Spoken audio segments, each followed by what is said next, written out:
ایسی پوری کرنے دی جائے. ٹھیک.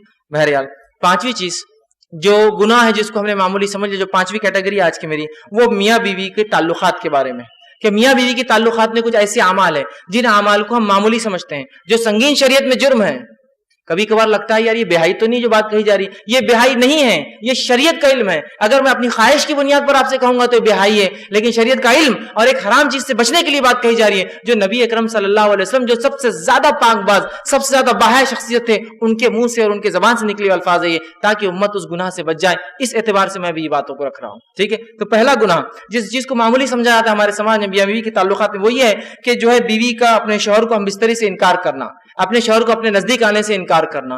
نبی اکرم صلی اللہ علیہ وسلم نے جامع صغیر کے اندر یہ روایت آتی ہے، آپ نے فرمایا جب شوہر اپنے بیوی کو بلائے، ہم بستری کے لیے بلائے، تو عورت پر واجب ہے کہ وہ فوراً اس کی بات مان لے، سوائے شرعی عذر کے وہ انکار کر سکتی. شرعی عذر، ایسی کوئی مجبوریاں جس کی وجہ سے مجبوری الگ بات ہے، لیکن شرعی عذر نہیں ہے تو آپ فرماتے ہیں وہ خاوند کی فوراً خاوند کے جو ہے بات کو مان لے، خواہ وہ اونٹ کے کجاوے پر کیوں نہ بلا رہا ہو، بیٹھا ہوا ہو.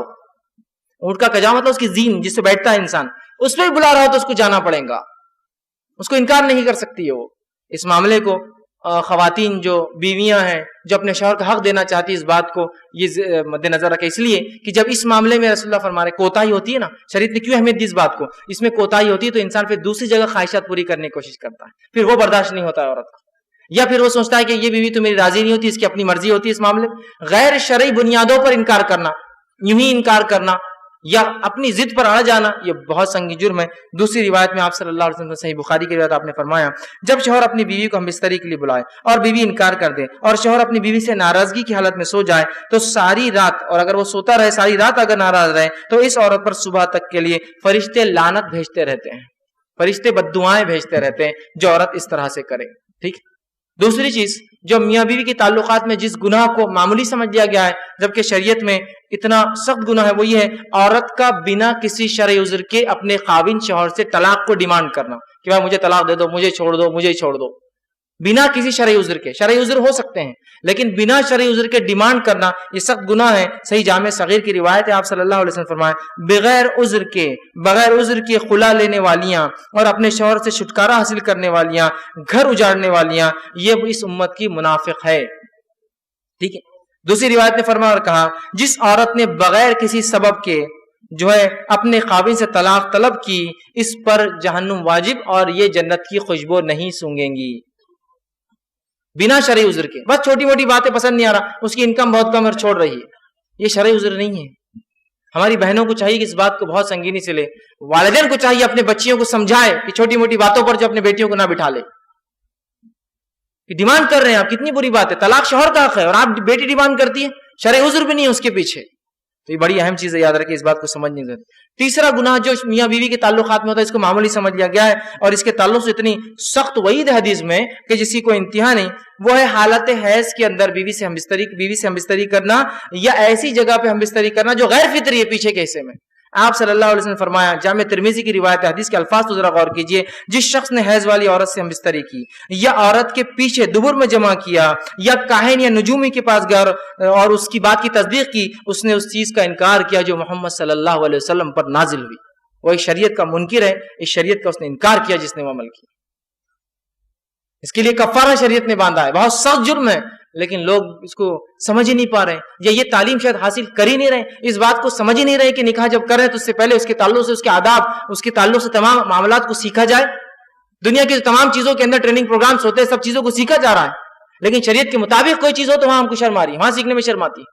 دنیا کی بہائی میں ہم کو شرم نہیں آتی. ہمارے بچے 11ویں 12ویں کے اندر جاتے ہیں، سائنس پڑھتے ہیں جس کے اندر عورت اور مرد کے جو ہے اعضاؤں کے اور تفصیلات پورے جسم کی تعلیم ہوتی ہے، وہ پڑھانا تو منظور ہے، لیکن بچے کو یہ سکھانا کہ شریعت تمہاری اور ہماری شریعت مطہرہ کیا سکھاتی ہے ہمارے بچوں، وہ ہم کو جو ہے بے شرمی بے حیائی، اور جو بولتا ہے وہ بے شرم آدمی ہے، وہ بے حیا ہے، اس کو عقل نہیں ہے، اس کو شرم اس کو ہے. بے شرم تو وہ ہے جو ان باتوں کو نہ بتانے کی وجہ سے امت کے اندر یہ باتیں پھیل رہی ہے، یہ برائیاں پھیل رہی ہے.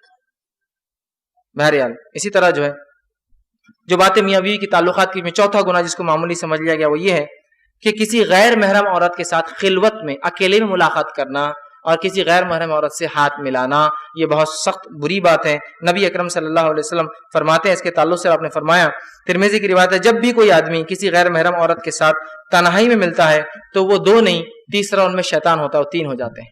اور میری بات یاد رکھیے، جب بھی بارود اور آگ، چاہے کتنے بھی اچھے دوست ہو، بارود اور آگ ملتے ہیں دھماکہ ہونا ہی ہے، چاہے کتنے اچھے دوست ہو. آگ بھی بول رہی میں اچھی دوست ہوں تمہاری، بارود بول رہا بہت اچھا دوست ہوں، لیکن جب ملیں گے تو سوائے دھماکے کے کچھ نہیں ہو سکتا. انٹینسٹی زیادہ کم ہوں گی لیکن دھماکہ ضرور ہوگا. تو مرد اور عورت جب غیر محرم ملتے ہیں، یہ بارود اور آگ ہے. یہ کبھی بھی کتنے اچھی نیت سے ملے، یہ دھماکہ ہونا ہی، یہ کبھی ساتھ نہیں رہ سکتے ہیں. ٹھیک. اسی طرح آپ صلی اللہ علیہ وسلم نے فرمایا اور کہا، عورت سے ہاتھ ملانا تو بہت دور کی بات ہے، عورت کا تعلق سے دھکا لگنا کیا ہے، اس کے بارے میں کیا. ہاتھ ملانا بولے تو پکڑنا ہو جاتا ہے، اسی دھکے کے تعلق سے آپ فرماتے ہیں. اور آپ نے فرمایا، صحیح جو ہے جامع صغیر کی روایت ہے، تم میں سے کسی شخص کے لیے ایک کیل لے کر اپنے سر میں مار لینا، ٹھوک لینا. اور ظاہر سی بات سر میں کیلا ٹھوکیں گے تو کیا ہوگا، سمجھ رہے نا آپ. سر میں کیل لے کر ٹھوک لینا زیادہ بہتر ہے اس سے کہ کسی غیر محرم کو چھوئے، دھکا لگائے. کیل لے کے ٹھوک لینا زیادہ بہتر ہے بنسبت اس کے کسی غیر محرم کو دھکا لگے. یہاں ہاتھ ملانے میں دھکا کہاں لگتا ہے، ہاتھ ملایا جاتا ہے پورا. اور اس کو فخر، اسٹیٹس اور پتہ نہیں کیا کیا سمجھا جا رہا ہے. یہ کائے کا فخر اور کائے کا اسٹیٹس، اوچھا پن ہے میرے نزدیک. تو یہ نبی اکرم صلی اللہ علیہ وسلم نے کبھی کسی عورت کا ننگا ہاتھ دیکھنا بھی پسند نہیں کیا، کھلا ہاتھ. ایک بار ایک خاتون جس کو علم نہیں تھا شریعت کا، وہ مدینہ آئی اور بیعت آپ سے ان کے پاس بیعت کرنے کے لیے آئی. اسے پتہ نہیں تھا کہ عورتوں کی بات اللہ کے رسول کیسی لیتے ہیں. وہ آئے اور اپنا ہاتھ ڈال دیا آسم کے سامنے بیعت کے لیے. آسم فوراً اپنے ہاتھ پیچھے کے نظر پلٹے اور کہا، محمد کسی عورت کے ننگے ہاتھ کو چھونا تو دور، ننگے ہاتھوں کو دیکھنا بھی پسند نہیں کرتے ہیں. اور آپ نے چہرہ پھیر لیا اس. ہاتھ ملانا، اب یہ ہاتھ ملانا آفس کے لیے ہوتا ہوگا. بہت سے لوگ ان کا کلچر ہوتا ہے. کلچر کیا ہوتا ہے، کسی بھی عورت کو عید ملنے جاتے ہاتھ ملا کے ہاتھ پکڑ کے چومتے. کلچر، یہ کلچر پھالتو کلچر ہے. چھوڑیے اس کلچر کو، نکل کے آئیے اس کلچر سے باہر.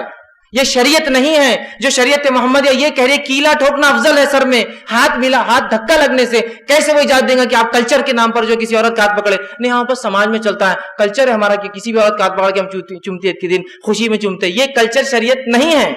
اس کو نکالنا ہوگا ہم کو اپنے زندگیوں سے، ورنہ پھر ہم ان لوگوں کو روک نہیں سکتے ہاتھ ملانے سے، اس لیے کہ آپ بھی تو کلچر کے نام پہ ایک عمل کر رہے ہیں. ٹھیک. اسی طرح جو ہے چھٹی چیز، جو گناہ جس کو معمولی سمجھ لیا ہم نے اپنے سماج میں کرنا، جو کہ شریعت کے نزدیک حرام ہے، سب گناہ ہے، وہ یہ ہے جو ہے معاملات اور تجارت